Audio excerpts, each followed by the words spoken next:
La parole est à Monsieur Alexis Pierre.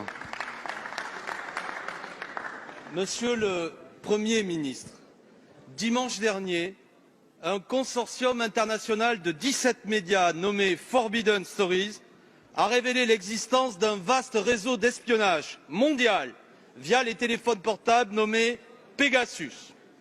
Ce réseau, fondé sur un logiciel provenant de NSO, groupe privé très proche du gouvernement israélien, serait à l'origine de la surveillance massive de 50 000 personnalités politiques, journalistes, avocats, militants, citoyens et entreprises à travers le monde.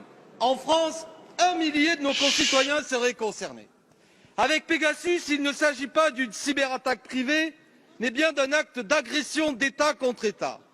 Le régime marocain aurait recouru à ce logiciel pour espionner des journalistes français, comme le fondateur du site d'information Mediapart, M. Edoui Plenel, ou la journaliste grand reporter du quotidien L'Humanité, Mme Rosa Moussaoui.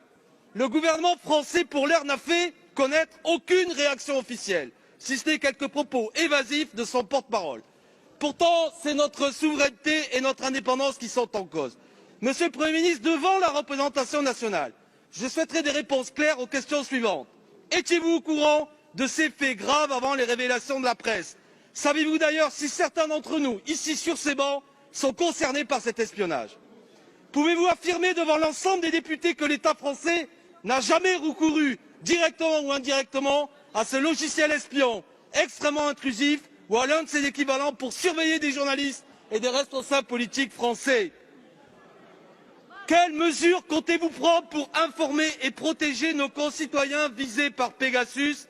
Enfin, quelles sanctions allez-vous engager contre les pays qui ont utilisé ce logiciel, notamment le Maroc, mais aussi le gouvernement israélien? Merci, cher collègue. La parole est à Monsieur le Premier ministre.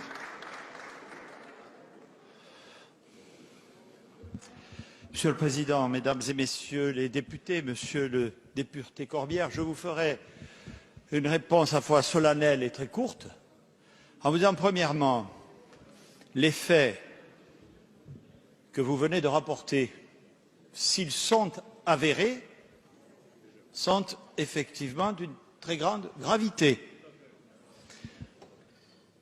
Nous avons donc ordonné des investigations sur leur matérialité, investigations qui n'ont pas abouti, et il ne m'est donc pas possible de m'exprimer à ce stade devant la représentation nationale et devant la nation. Merci, Monsieur le député. S'il vous plaît, Monsieur le député. La sobriété de votre non-réponse me choque. Merci.